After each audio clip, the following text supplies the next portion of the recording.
Well, hello and welcome everyone to this webinar, the second session of the webinar series hosted by the EULAS Network. That is the EU Latin America Academic Synergies Network.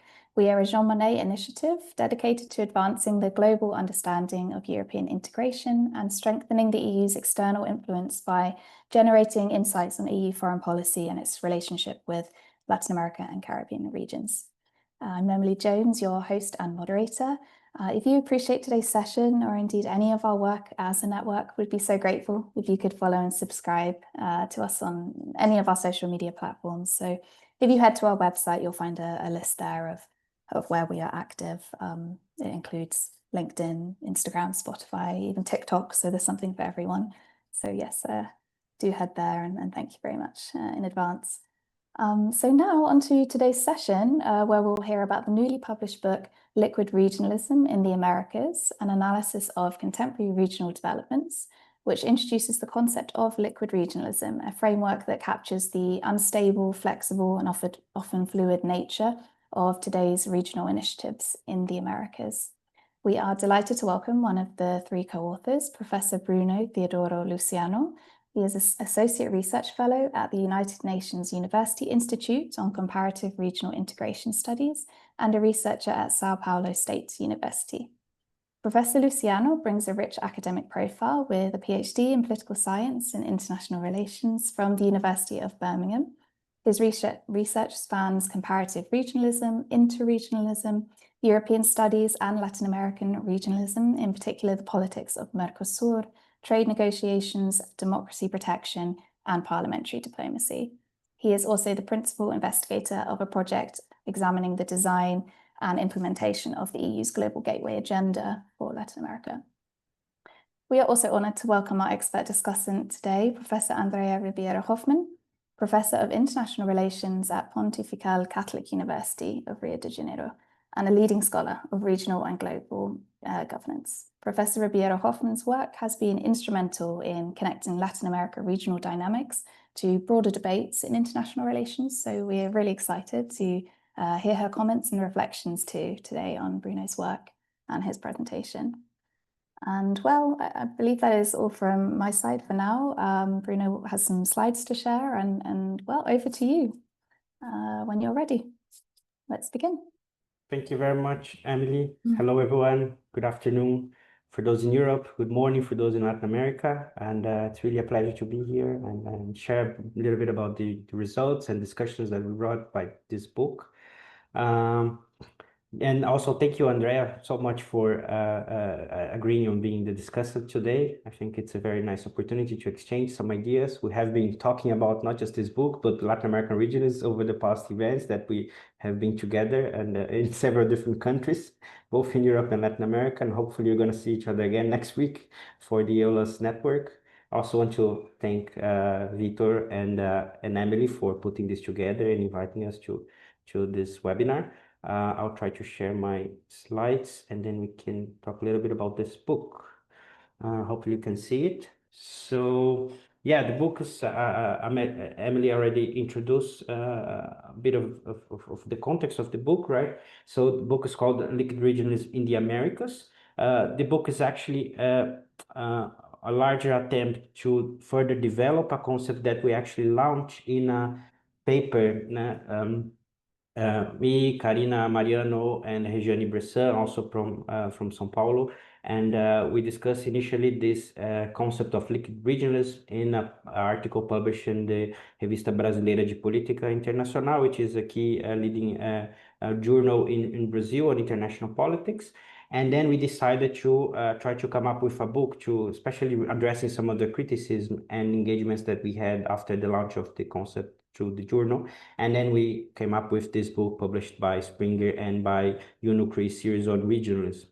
And the plan of this book is actually expand the ideas and the conceptualizations that we brought with the idea of liquid regionalism, especially because the book allows you to have more rooms and specific chapters to actually address some of the empirical bits and also to expand the theoretical conceptual implications of the concept that we were looking at, right? So these are some of the criticisms that we got from the article, especially because the article, right, it's very short, so it's really challenging to actually be able to not just expand the conceptualization and addressing key features, but also making sure that the concept is actually useful to understand some dynamics connected to some regional projects across the Americas. So that's kind of what we try to do with this book that was launched this year. So we wrote the book last year. The paper was published in 2021, and now we have the opportunity again to discuss and further engage with scholars on our idea. So what's the concept behind the idea of liquid regionalism, right? So we start looking at especially some regionalist dynamics since the 2010. And we see not just a conservative shift happening in global politics, especially in the Northern Hemisphere. So I'm thinking about the elections of Trump, before that even Brexit process.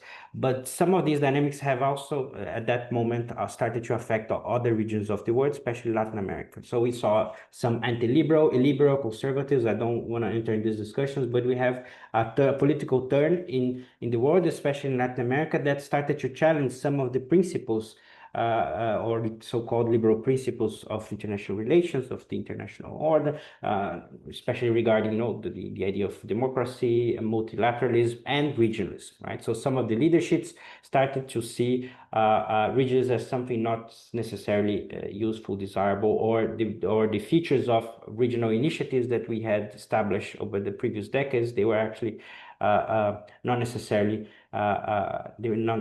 fit into the purposes and the ideologies of these new leaderships. So, for instance, previous regionalist initiatives such as UNASUR and CELAC were in different moments, but following a different following a sort of analogical logic, were paralyzed. And some countries actually left these organizations, right? So in the case of Brazil, for example, it's very illustrative under the Bolsonaro government because Brazil left UNASUR, but it also left CELAC, right? While in the case of UNASUR, several countries, not just Brazil, but several countries also left the organization. And at the same time, we saw the emergence of new regional initiatives, which were very which were actually less institutionalized when you compare it to previous organizations that were established. And here I have some examples of ProSur and also the Lima Group, right? So they were more as forum format, consultation or consultation process, and very much focused on establishing new ideological alliance that not necessarily wanted to deepen their regionalist agenda, right? So our question in the end was, okay, so is that a new political regionalist wave we are seeing in the Americas? Right. And here I'm also talking not just Latin America, but sometimes also the Americas, because NAFTA is also crucial for us, right? Because that's the moment that we have the renegotiation on NAFTA and moving towards USMCA. And we also consider that this is a logic very much influenced by liquid regionalism. So in this case, we think that this is a moment, right, that we start to see a transition in terms of regionalist logics. And especially with the emergence of these consultation projects that have low complexity, institutionalization, that are pretty much volatile and flexible, and actually they characterize the lack of commitments from these new governments in the regions with regional projects or with the establishment of regional public policies, for instance. And then we tried to connect with this idea of Zygmunt Bauman's of liquid modernity, and we saw that there's some analogies interesting to put forward and try to talk about the idea of liquid regionalism as a new wave that actually brings back some of the structural features that were always there in Latin American regional integration process, right? But especially they're connected with some of the greater liquidity of these regional arrangements, right? So the idea of creating flexible and more informal institutional structure, right? The negation or the marginalization of regional bureaucracies, those already established, and the new initiatives actually not including new regional bureaucracies, right? So that's kind of new behavior that we're seeing, right? And there's a lot of costs and challenges of putting on bringing right back from this. right? And then we see also the regional actors, they tend to guide their actions now for more short and medium terms. That's actually a structural aspect also of Latin American regions, if you want, right? So we really lack the idea of long-term projects.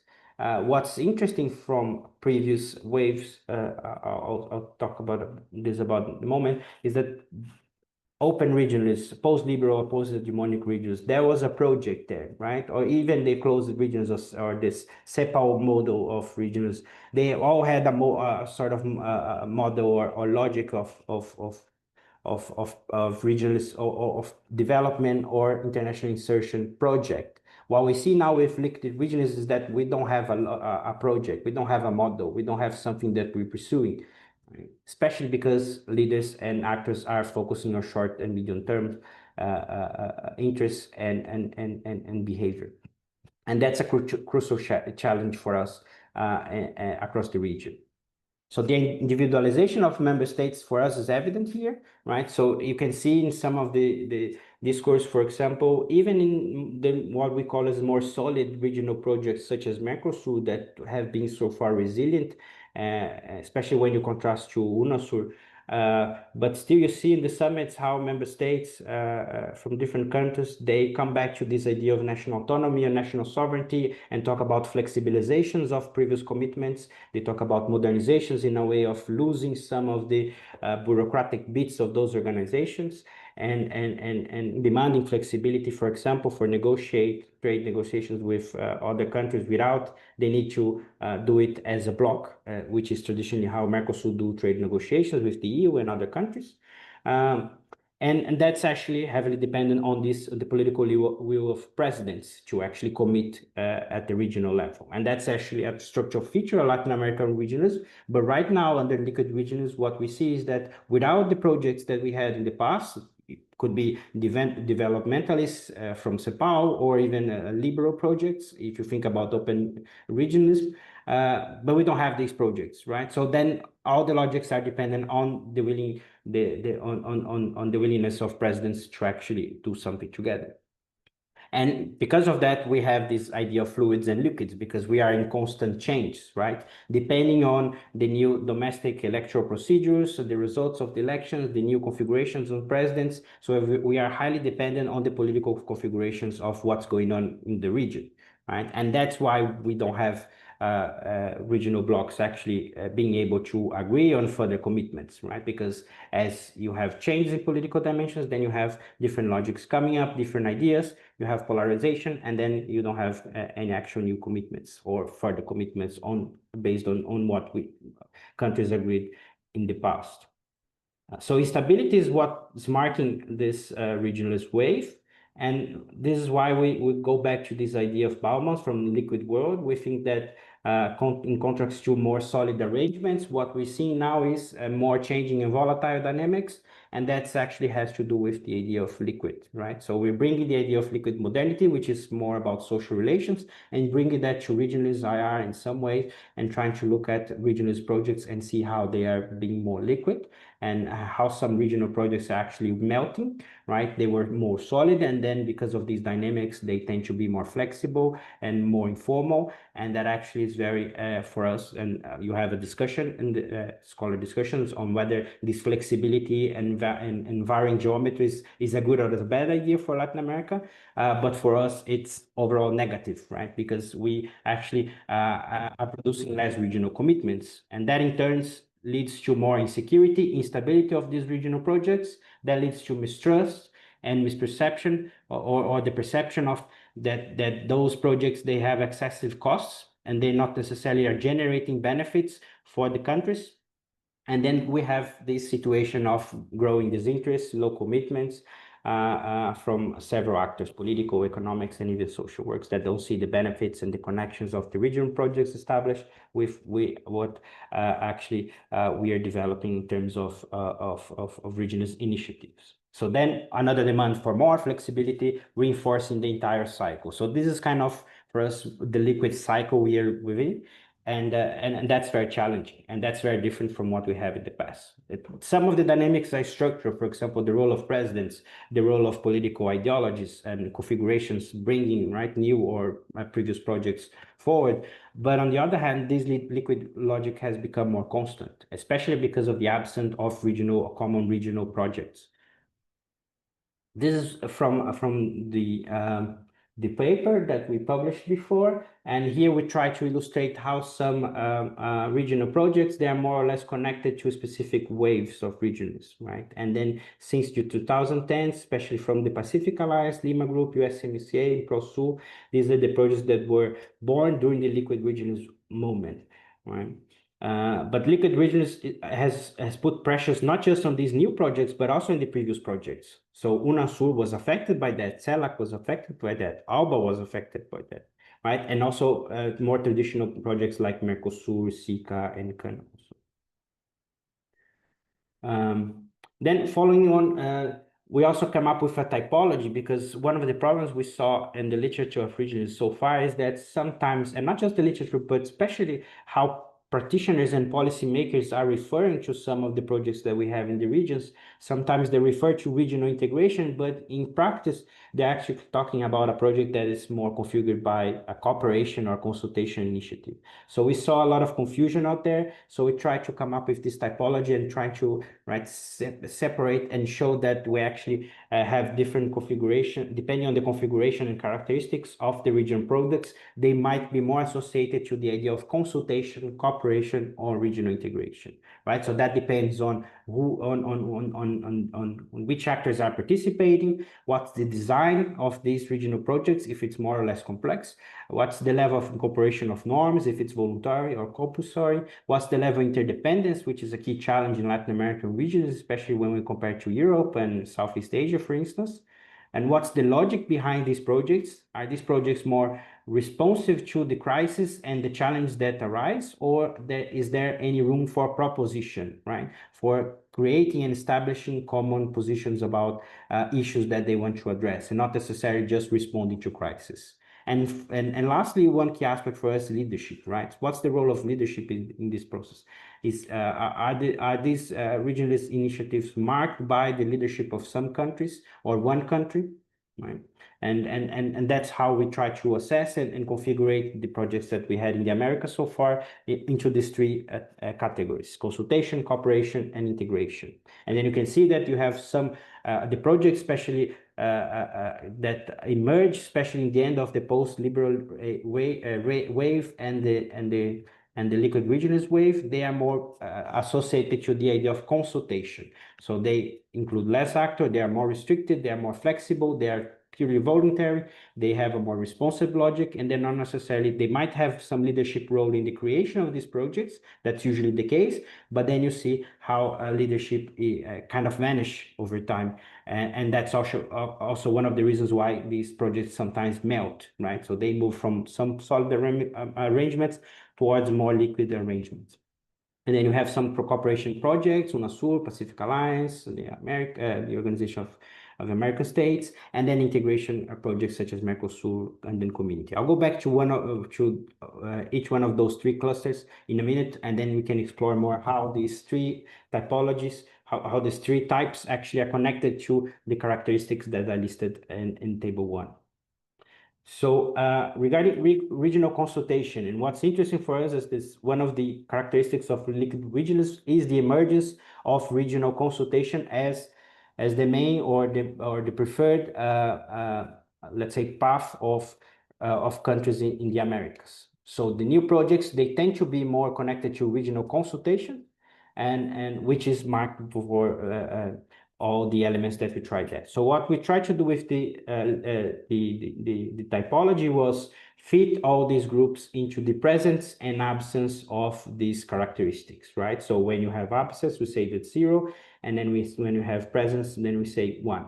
There's some intermediate cases. For example, if you look at the line of logic, then you have responsive and propositive logic. and then it's not fully propositive. It's in the middle, so we mark it as 0.5 to show that there's some elements there, but it's not fully as we see in the other case. So this is how we try to come up with a typology. What's interesting for us that it's the typology and some features of this typology, they may change over time. And for us, the key aspect that has changed over time is leadership. So, for example, it was key in the creation of CELAC and PROSU, but then during the paralysis moment, we saw the lack of leadership. So some countries that were leading this process, they, for example, in the case of CELAC, Brazil left the organization, right? And then also, it also allows, for example, that when countries decide to again commit to those consultation process, because they are very liquid, that also allows countries to quickly revitalize this process. So think about, for example, during the pandemic, how through Mexican leadership, CELAC kind of reborn, right? And start again on organizing activities and a common agenda, especially on health, but also that expanded over time, right? So overcoming the idea that of paralysis, which is completely different from what we see in the case of UNASUR, which we associated with the idea of cooperation. So what we saw also during the Liquid Regionalism moment is that we have not just the emergence of consultation projects as the preferred arrangement for actors, but also the melting of what we call cooperation initiatives, especially ALBA, UNASUR, and Pacific Alliance, right? So all three projects, they have faced the reversal of some of these characteristics, especially leadership, which led to the paralysis or loss of relevance, or in the case of UNASUR, of the exit of several countries of the organization. It's interesting that when Lula returned to power in Brazil, there was some initiatives from the Brazilian government to actually try to revitalize UNASUR. So they come up with a South American presidents meeting in Brasilia, and one of the proposals was to return the functioning of UNASUR. But what happened in practice was that not all countries wanted to go back to UNASUR. So they prefer to not just go back to the cooperation arrangement that they had before in South America, but actually considering the consensus of Brasilia as an informal and flexible arrangement and consultation mechanism between the presidents. So it's an example that we are still kind of in the middle of the Liquid Regionalist wave, in a way, because we are not overcoming, we're not strengthening regional cooperation projects, but we actually still preferring the logic of regional consultation. So one of the possibilities at that moment in 2023 was, okay, let's go back to UNASUR and make it work again, because there was benefit, especially in issues such as health, that we could take some advantage and invest in UNASUR to make sure that we could come up with common responses to crisis or to some issues that are relevant for all South American countries. But in practice, what member states decided at that moment was that, well, you know what, we actually prefer the logic of flexibilization, of informal arrangements and concession and low or no bureaucracies, and that's actually what we're going to invest. So I think it's one good example of how the liquid logic is still there, and we don't have so far any new logics or projects coming up forward that are not connected to this idea of consultation. And even ALBA and Pacific Alliance are also those projects that we configure as regional cooperation. And especially ALBA is right, because of all the issues with Venezuela is in practice not working. And the Pacific Alliance has lost a lot of credibility over the past, right? Because some countries that were actually very supportive of the promotion of the Pacific Alliance are not that enthusiastic anymore with this project. Lastly, it's interesting how those projects that are more associated with the idea of regional integration are actually those projects that have resisted to most of the pressures coming from Liquid Regionalism. And here I'm talking not just about Mercosur, but also CARICOM, SICA, Andean Community, and NAFTA USMCA. So these are more complex projects. They have some mandatory incorporation of norms. Some of them, which is the case of SICA and NAFTA, they have a lot of economic interdependence going on, which is positive for sticking these countries together. Not necessarily all those projects have regional leadership. That's interesting, because in some moments, for example, right, the revision of NAFTA has to do with this change in leadership, right? And but apart from not having regional leadership and not necessarily these projects have perished during liquid times. Actually, they have not melted and they are still there working, right? So now we, for example, in the case of Mercosur, that perhaps most of you are familiar with, like myself, we see that Mercosur still lives and actually is in one of the final stages of negotiations with the European Union. If that moves forward and then we finally have an agreement, that actually might boost Mercosur as a regional platform, and that perhaps is one of the few things that Lula and Milei, for instance, agree on. They want to deal with the European Union and they want more trade agreements with countries from other parts of the world, such as Asia. So so despite the lack of connection and ideological alignment between these countries, for instance, right? The fact that Mercosur has a lot of more solid configurations allows the bloc to actually survive, resist, and promote some common regional policies, for example, in terms of trade negotiations, but you can also think about non-trade issues that are discussed still in Mercosur. So yeah, I think that's kind of the key message I wanted to highlight about the book. So we're trying to look at this going from the evolution and the origins of the regional waves, and then reaching to the idea of liquid regionalism, right, marked by fluidity, volatility, weak commitments. And we think that this is a useful framework to understand, for example, the collapse and paralysis of some regional initiatives. On the other hand, it's also useful to understand why some regional projects actually are resilient over time, right? And for us, the key takeaway is how inconsistent leadership, the dependence on national political context, and the ideological divisions actually have undermined these regional initiatives over time. In the book, especially during the empirical chapters, we try to look especially on the case of the COVID pandemic and how regional projects have addressed the COVID pandemic. We have a lot of papers and studies discussing that, so we try to connect our discussion on liquid regionalism with the findings from these authors, and to showing that those projects more solid, such as Andean communities, SICA, they were actually, they had more tools, and even CARICOM in the Caribbean, they had more tools to actually address the pandemic, while other projects, which was the case of UNASUR, that was not there anymore, and then PROSUR, that was unable to actually promote common health cooperation or meaningful health cooperation in that moment. So that's another interesting illustration to show how the pressures of liquid regions under the several projects that we had.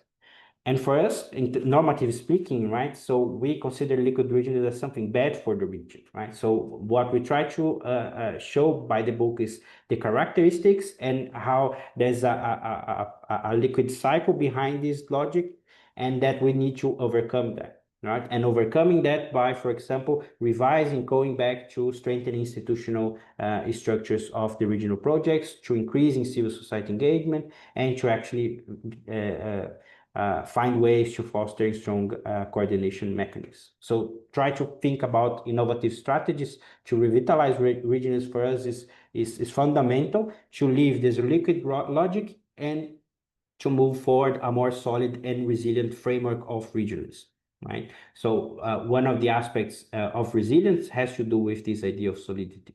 And that's kind of what we think we should pursue in the future as a region.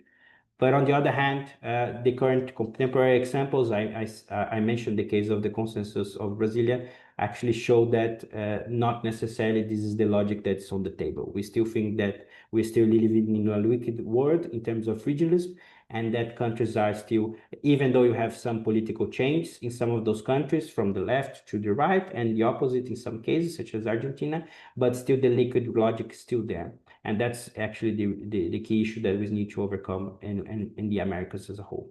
Well, I'll stop here. Thank you very much. Muito obrigado. And looking forward to your comment, questions, and especially to Andrea discussion in a minute. Thank you very much.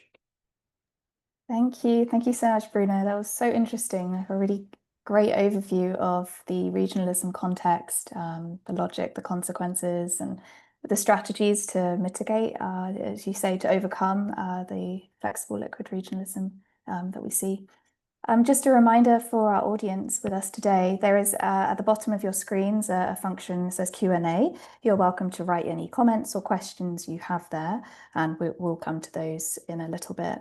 But first, we're very happy to turn to our expert discussant with us today, Professor Andrea Ribeiro Hoffmann, for her thoughts and reflections on this work. Over to you, Andrea. Thank you very much again, Emily, and Bruno for the invitation. And I start, Bruno, praising the book. You've heard that before. I think the book, when the book came out, and already the article that you already mentioned, it caused a lot of debates, discussion, because from the community of scholars that are working with and analyzing regional integration in Latin America and South America. I think this concept of liquid regionalism made a lot of impact. So I think that, again, to start, to praise the book, and also that to mention that, of course, for also the audience, that this is, I think, a result of a lot of work, Bruno, from the three authors who are experts on Latin American integration.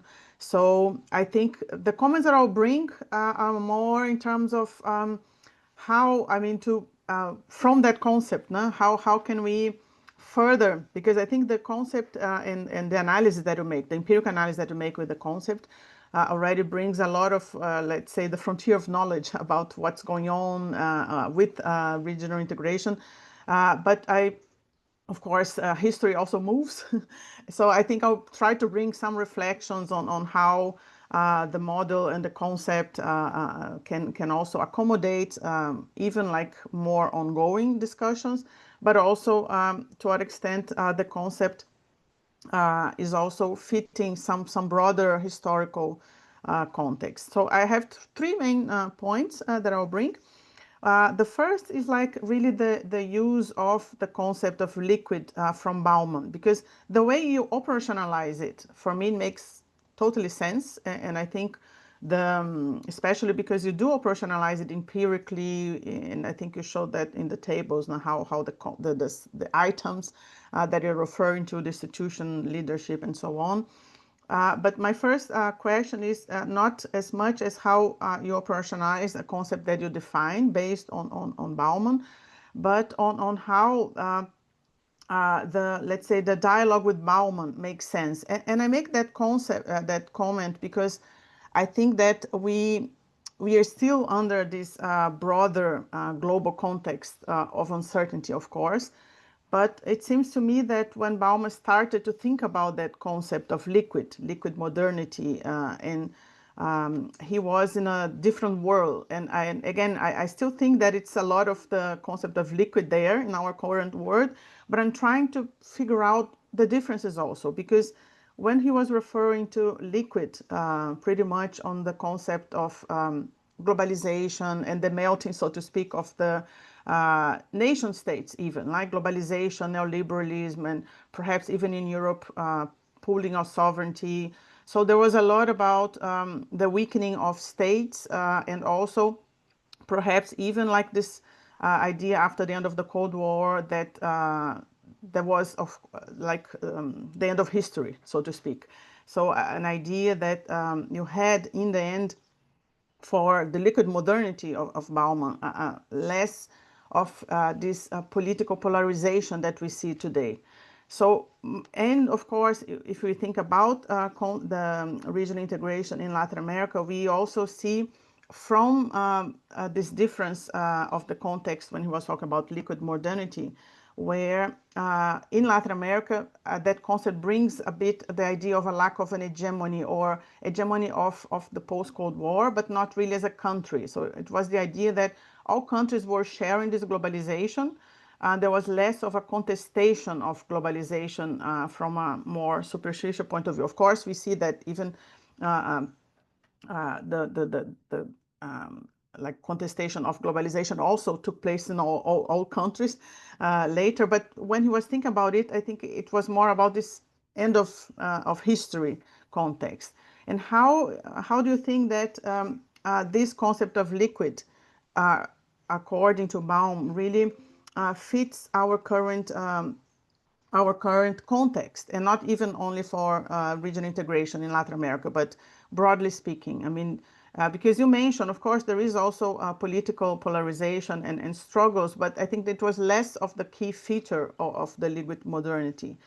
And in the case of Latin American integration, how then this liquid modernity or liquid regionalism is able to incorporate the role of external actors, because I think of course, most of the operationalization of the concept it's pretty much endogenous, no? How those regional integration organizations and those characteristics that they have, they are liquid or not.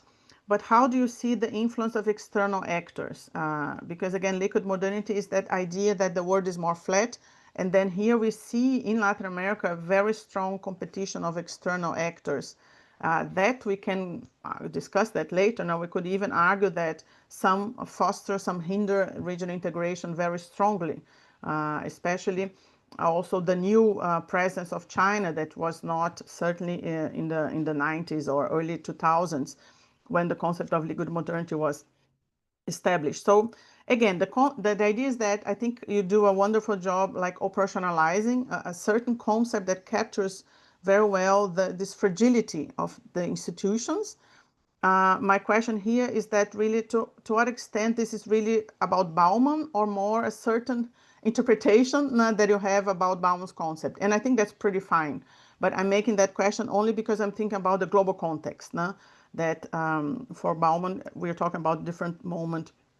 And then more directly in terms of the consequences of thinking about those differences, of the role of external actors as well, of whether some features of post-hegemony are not still there. And I'm asking that because, of course, in your typology, I think the idea is like you make the phases, but we know that those phases, they blur sometimes. They're a bit blurred in terms of timings and on also of each of these organizations. So the question is that, do you think that there's still some post-hegemonic elements there? Meaning also the idea that you didn't have clear hegemons, or you didn't have also clear models. We know that the interpretation of hegemony and the post-hegemony varies a bit, but if we think about also the Gramscian definition, like we don't have really a consensus on like based on certain social and actors or classes, or we don't have hegemonic also idea. So again, how do you relate to those perhaps blurred frontiers between post-hegemonic regionalism and liquid regionalism?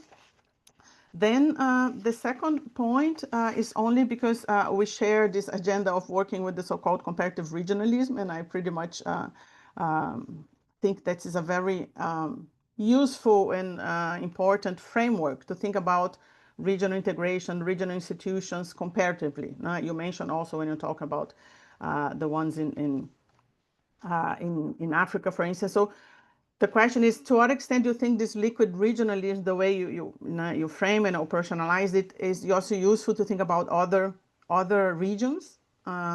Because I think in the book now here in the presentation mentioned less, but of course one of the attempts when we are working with Latin American integration is also to think beyond Eurocentrism, in the sense of there is such a strong influence of European integration theories, now functionalism, intergovernmentalism, and so on. So among us working with that, and that's what you attempt there also, is like how we can think about the region, but also not falling to the same mistake of being not Eurocentric, but Latin America-centric in the sense of making points of that all regions are so generous and do not connect and so on. And I think you try to do that. So the question is, do you think liquid regionalism has something to say about regional integration in Africa, Asia, Europe, and so on? And then the third question is more empirical, because I think, again, here the book is very sophisticated. Now you cover all regional organizations and very empirical material. I mean, you draw on a lot of, again, work that the three of you have been doing the last decades, we can say. So I think it's really well done, the way you're analyzing actually the organizations. But here I have one question then, because when you define consultation, cooperation, and integration, which I think that it's also very important, because in different theories of integration, you sometimes have a very a very clear-cut concept. No? Integration is this, cooperation is this, and consultation is that. And I think you do try to classify the organization. I mean, you classify the organizations in a way in those three predominant modus. And my question here is whether or how you classify then, in the sense that, wouldn't you agree that some organizations, they have, depending on the sub areas, issues, examples of consultation, cooperation, and integration? For instance, Mercosur, which is more, you classify as a regional integration. But wouldn't you agree that if we are talking about security and defense, for instance, Mercosur doesn't have really a strong level of cooperation there. UNASUR had a different proposal. But wouldn't you say that there is some level of consultation in Mercosur about security and defense? At least, I mean, there is a GT in a working group on drugs, for instance. So it's not really, they don't have a mandate, or it's not equivalent to other areas. But wouldn't you argue that there is some consultation at least? And the same, some areas where we have integration predominantly, as you mentioned, especially because of the mandate in trade. Now, it is a customs union, so Mercosur has a mandate, exclusive mandate, so to speak, to competence to negotiate international trade. There is clearly integration, but also when you talk about social policies, and I know you did a lot of work also in some like health, and there we also have cooperation. So in the end, I mean, the question is that how you combining those activities through consultation, cooperation, and integration, how do you define, after all, like this predominant characteristic of these organizations that allow you to classify there more into consultation, cooperation, or integration? And then lastly, I mean, and that's because I read recently, Detlef Nolte just published a paper, and I read recently, and I want to ask you this argument that he brings, also pretty much on the attempt to push forward, because of course, empirically, and you said that now in your presentation, I think the challenge that we who work with Latin American integration is that how also, I think we are pretty much advocates also of integration. I mean, I don't know if you agree, that's a question for you, but at least that's my point of view, that we work with that. Somehow we chose that issue area to work, cooperation, integration, Latin America, because we believe that this is an important activity, or it would be important for countries in the region to cooperate more, or integrate more, and consult more, etc. For, broadly speaking, a lot of development, inequalities, peace, etc. So I think one of the questions that Detlef did pretty much in that spirit also is that, to what extent you think it would be useful to incorporate the idea not only of institutions, but the authority of institutions, meaning that, of course, we're working with institutions pretty much. Sometimes we focus on the existence or not of those institutions, but to what extent the legitimacy of those institutions matter, like the authority, the legitimacy. And you already mentioned in the end of your presentation that you think it's important for the solidification of those institutions that they have more, for instance, engagement with civil society. You mentioned that right in the end of your presentation. So I'm reading that engagement of civil society because you do have a concern with democratization or democratic legitimacy, or the authority of those organizations. They go beyond only some presidential, as you also mentioned, or presidential reinforcement or leadership. So that's my really last question. To what extent do you think it's able to include in the concept of liquid regionalism the idea of authority, legitimacy, engagement of social actors, which are traditionally in all those waves of regionalisms excluded. Now we know that all this process that have oscillated. Now some organizations or during some periods more engagement. Now that's the new regionalism, but also the post-hegemonic regionalism. One of the ideas is that they were opening up a bit more to participation of social actors, but we know that it's still all in a line of very, very low engagement after all. No? There was more opening, but less real engagement. So that's really my last question. If you think there's space for the concept of liquid regionalism to incorporate those concerns. But again, I congratulate you for the work. I think it's bringing a lot of new knowledge to the literature of integration in Latin America. And yeah, look forward to hearing your comments on that, exchanges on those points I made. Thank you, Bruno. Well, thank you. Thank you, Andrea, for your insights there. As an integration advocate, I love that. This really is such a huge, brilliant collection of work. So thank you very much for highlighting that and for your excellent questions. Bruno, if you wish, you may now respond for 5 to 10 minutes or so, and then we will turn to the Q&A from our audience, which people you can find at the bottom there, a Q&A button. Yeah, no, fantastic. Thank you, Emily. Thanks, Andrea. Very nice comments, very interesting. I'll try to focus on 4 or 5 of them because there's a lot of food for thought. So some of them I have to think about it and discuss with the other co-authors, but some I can react now based on what we've done and what we have been thinking over the past years. Maybe I can start with the idea of liquid modernity, right? So how it's connected to our current context. You're right. I think what we've done is not translating all the conceptualization of Bauman's to the discussion, but we are providing a certain interpretation of Bauman's idea of liquidity. And that's not necessarily new, right? So some of you that works with, for example, security might have heard about the idea of liquid borders, right? So that's a common exercise out there to connect some of the elements that Bauman brought. And you're right, it brought in a moment where you had the emergence of globalization, changing a lot of dynamics, especially in terms of social relationships. And what we try to bring is actually the idea of not liquid modernity, but liquidity in a way that we understand that it's actually useful for understand new tendencies or current tendencies of regionalism in the Americas. And I think it's the idea of liquidity is useful now and not necessarily was useful to understand regionalism in the moment that Bauman was writing and developing the notion. Because if you remember, right, the moment of globalization in terms of regionalism actually brought the idea of open regionalism. And one of the features that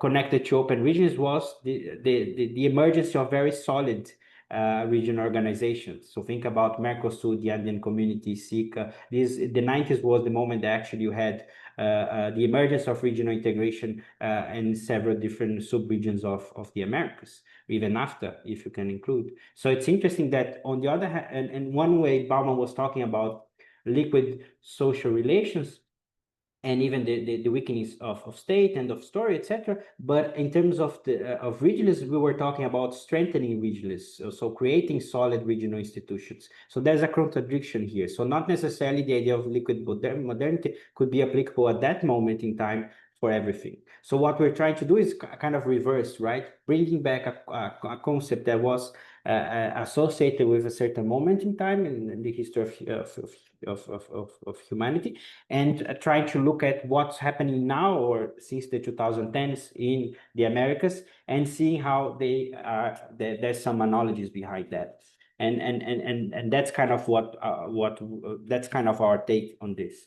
Right, so we're not trying to translate everything that associated with liquid modernity, but we can see some operationalization, instrumentalization of some dynamics of this liquid logic operating at the regional level as well in our region. Right, you're right about the role of external actors. I think the analysis tends to focus much more, especially the typology on endogenous factor. This is how we came up with the classifications that you saw on the table, etc.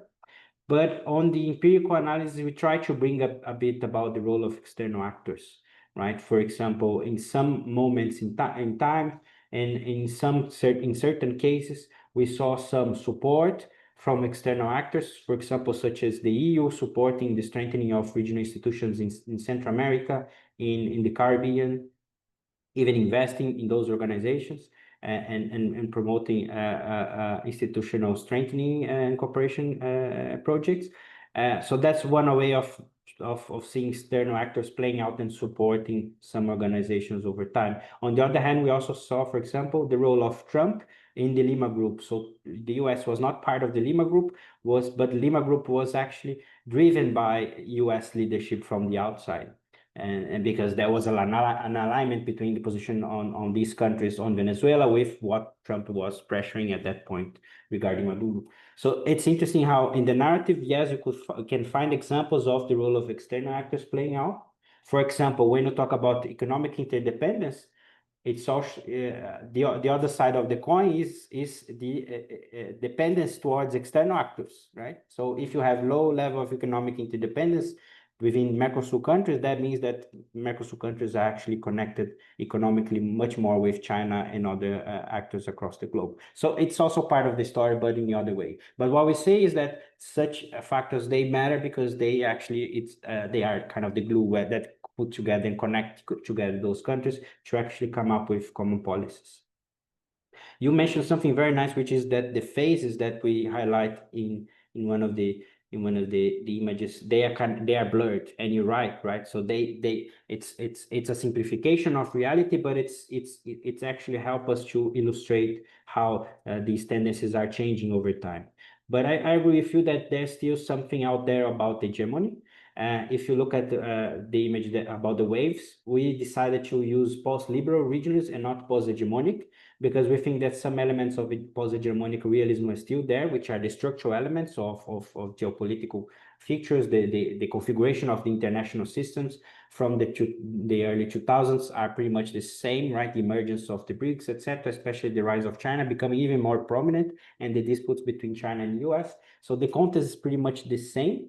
But what changes is the liberal part of it, which is the post-liberal, which is the new developmentalist approach that some countries had in the early 2000s, and they were trying to include that in the regional projects. For example, the reformulation of Mercosur, a lot of topics that we discussed at UNASUR, CELAC, even now by in a more radical way, right, coming up with more anti-imperialist, but still, right, very connected to this more Bolivarian and new developmentalist approach in a way. And the other projects more not that radical, one could say.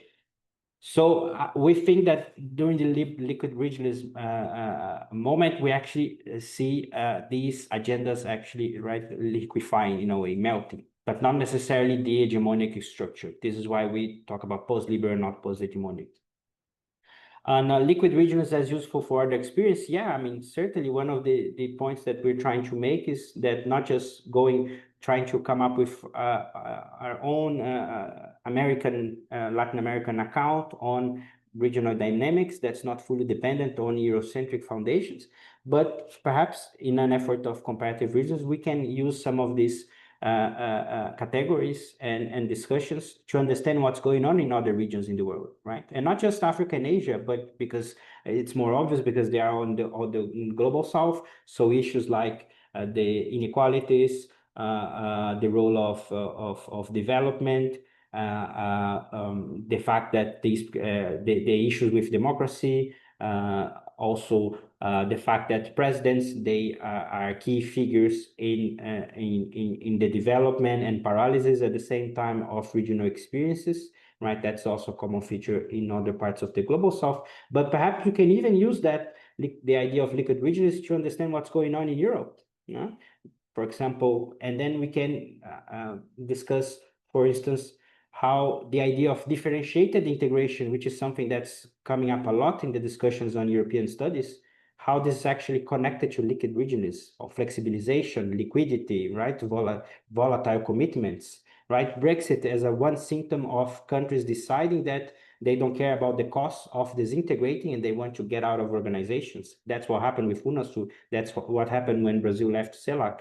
And that's what happened with the UK when they left the EU. So there are some parallels here that we can emphasize. And for example, one of the most recent projects in Europe is the European political community. You might heard about it, right? For me, that's very similar to CELAC. So it's a consultation mechanism.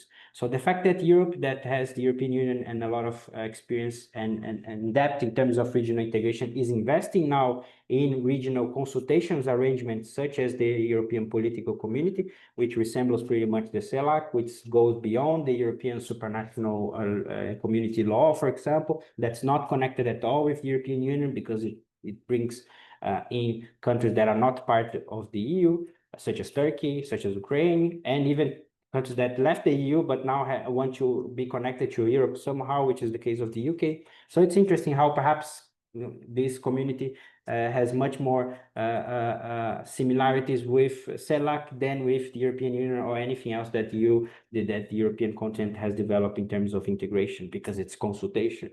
Right? So the emergence of consultation is not exclusivity, perhaps, of Latin America. Perhaps we can see more of this coming up from other regions of the globe. And then somehow the book is also an invitation of other scholars trying to see whether these some of parts of some of the discussions that we brought here with the book maybe make sense to actually understand other parts of the world, such as those that I comment. And finally, on the empirical parts, yeah, I mean, we try to that's a crucial point here, because our classification and our object of studies are the regional projects, not policy areas. So this is why the tables, they're focusing on the projects, right? Not just regional organizations, because like CELAC and it's not really a regional organization, but it's a regional initiative, and PROSU the same, right? So what we try to do is classify regional projects that are out there in the three categories that we put forward, not really policy areas that within those organizations. But I think your comment is very interesting, because that's perhaps something that we can do in the future, right? Unpack the box of those organizations and focus on policy areas and see whether it makes sense to talk about just regional integration, or perhaps what you mentioned, right? Mercosur, perhaps certain areas in Mercosur, within Mercosur, despite Mercosur being mainly featured as a regional integration process, perhaps some of the agendas, as you mentioned, might be more connected to cooperation, consultation, right? But then we have to look at each policy area and see, but I think it's interesting, right? But then we need a change in the level of analysis, and our level of analysis were basically the projects, not the policies. Even though we use the case of COVID as an illustration of a policy that's kind of connected with what regional projects has done about that policy, to show resilience, capacity, efficiency, legitimacy, if you want, of those organizations to address that policy. But I take your point, and I think it's a good invitation. Thank you for this. Sorry, I forgot about, Detlef's new paper is very interesting. I invite everyone to that it's interesting in continuing to engage with the idea of liquid regionalism, to look at Detlef. I think he did a fantastic summary of the key elements of liquid regionalism and started to add new layers, right? So he mentioned the issue of regional authority as a way, for example, to propose something else, right? So how we make sure that we move towards more solid arrangements. And then Detlef's response is looking at the authority of institutions matters, as Andrea said, and then going back to the issue of authority is one way of strengthening regional authority. It's one way of actually making sure that we move beyond the logic of liquid regionalism. I think somehow we engage with that in the typology when we talk about actors, because we talk about the absence and presence of state, non-state, and regional actors. And that's connected with civil society, that's connected with regional parliaments, that's connected with economic sectors, lobbies in general, and that's connected also to regional bureaucracy, secretariats, regional courts, etc. But it's also somehow connected to institutional design, right? Whether they are complex or not.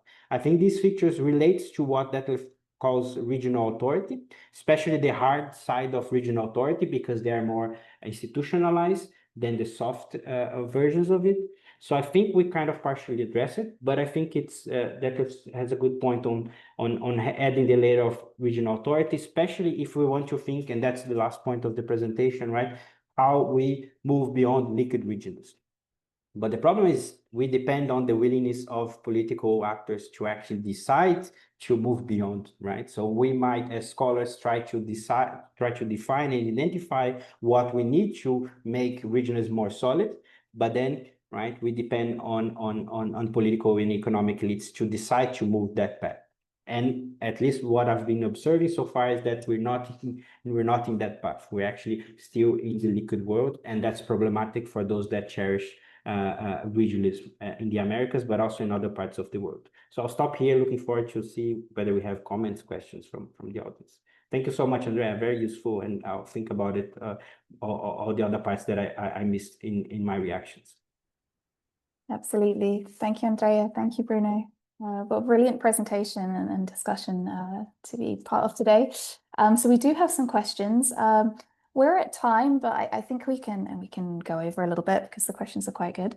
I will try to shorten the last one, which is quite a few likes from other people in the audience as well. What new bi-regional mechanism or structure or topics within the EU could eventually contribute to overcoming the liquidity in Latin America and the Caribbean? For instance, through this mechanism structure topic, how could we promote shared liberal democratic human rights trade, kind of a Western model?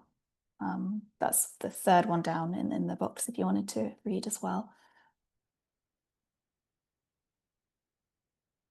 Right. Should I just address this one, or do we want to collect please. more, or that's fine? No, it's okay. We can go. We'll do this one first and maybe one more. Okay, right? Yeah. No, that's a good topic. Yeah, I mean, we talk about liquid regionalism, not liquid interregionalism. That's also something that we can further explore in the future, right? So whether some elements of liquid regions also help us to understand relationship between regions. I haven't thought really about it, but certainly UCLAC Summit would be a nice avenue and a test to discuss whether we actually have something interesting going on in terms of institutionalization, participation of actors, non-state, state, and regional actors. Certainly, interregionalism depends on how each region involved is considered and is developed. So, for example, EU-CELAC, which is the example here, right? So we have to think of the EU as a very solid example of regionalism, and the other hand, CELAC as an example of liquid regionalism, right? So this is why, for example, since CELAC is very liquid and fluid, right, depends over time of the commitment of regional actors. So right now, we seem to have a functioning CELAC. We didn't have it 5 years ago. We didn't have it 8 years ago, but we did have 10 years ago. So that changed over time. So EU-CELAC relationship depends on how the EU and the CELAC is going, is moving in a positive or negative way, right? And CELAC especially is very volatile. And that depends, right? And especially because of key issues such as Venezuela that sometimes block the agenda of CELAC. And that might happen in the summit in Colombia. We will have to see, right? So certainly they're going to have to, they will be interested in adding one point on the declaration about the elections in Venezuela. And that's going to be very problematic because not just Venezuela, but Nicaragua, Cuba, and other countries would actually not support that. That was an issue last summit in Brussels. But they find a way because that moment you had the perspective of a positive and true and free elections in Venezuela last year that and it didn't happen, as we know. And now I think we're going to struggle a lot to finding some ground on this, right? And that's also negative for CELAC as a liquid project that might also melt if CELAC doesn't find a way to keep together in a way. So I think my comment will be on this. Certainly, you have some of these called Western models. I think it's also problematic because you have certain countries in CELAC that actually don't share these models. And that's also interesting because interregions also depends on the level of diversity of the regions within the region. And that also affects interregion relations. And certainly, while the EU is more cohesive, they also have problems. Think about Hungary, right, and other countries that also challenge these models. But you also have, and this is much more evident in Latin America when you have some countries that are actually not following these liberal values that you mentioned in the question. So I think this is a nice exercise to do next. I think perhaps Perhaps someone would be interested in trying to apply liquid regionalism to liquid interregionalism and see whether this is useful to understand what's going on with UCELAC, maybe compare with the dialogues that CELAC has with China, and also other interregional forums that are out there, right? So the Asia Pacific has one, EU has other forums with other countries outside and other regions of the world. EU Africa, for example, is something interesting to see. Maybe it's much more institutionalized than EU-CELAC. That's something interesting to see also. So yeah, I'll stop here, thanks. Thank you. It's a very interesting month to be hearing from you on this topic, absolutely. So we'll probably have time just for one more question. Sorry for that, because we're over. I'll go with the one from Victor from the EULAS Network, as a couple of people have also liked this one as well. He says, thanks, Bruno, Andrea, for the discussion. It's been really great. My question goes to Bruno. To which extent Mercosur's external agenda can revert the liquid regionalist tendency that permeates the whole region, according to you? That's the first one, if you wanted to read. Yeah, that's interesting, because yesterday I was talking about this question in a lecture that I gave in São Paulo State University for undergrad students. And because I was talking about the EU-Mercosur agreement, and I tried to somehow connect it with the idea of liquid regionalism. And I think, I think that's one way of showing that, right, some resilient blocks such as Mercosur, they can reverse and they can overcome the pressures of liquid regionalism.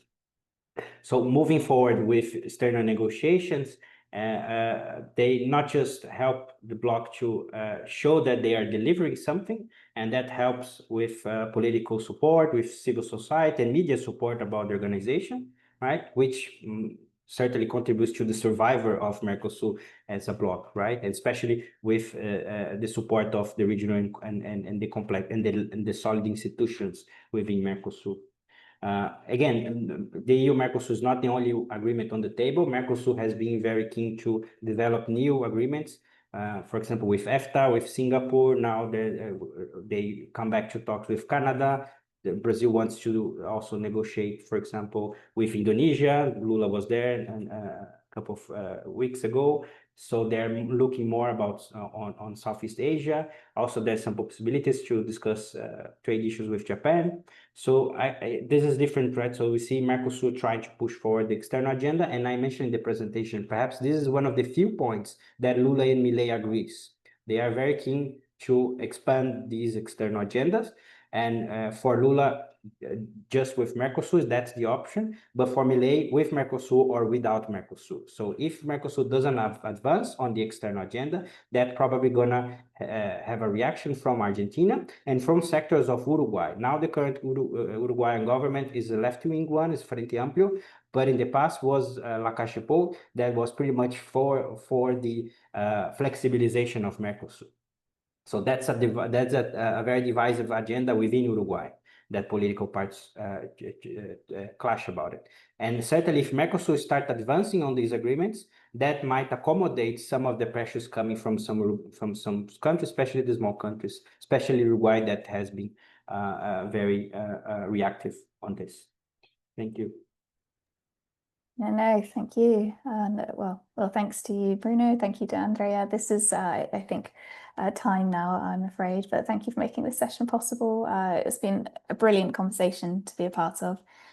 So just for our audience, if you want to rewatch any of this or share it with colleagues, we will be putting this on our website and YouTube in the coming days, so you can see it there. And well, on behalf of the EULAS Network, thank you. Thank you for everyone that attended as well. Thank you very much. Bye-bye. Have a nice week, everyone. Thank you as well. Thank you. Good afternoon or good morning.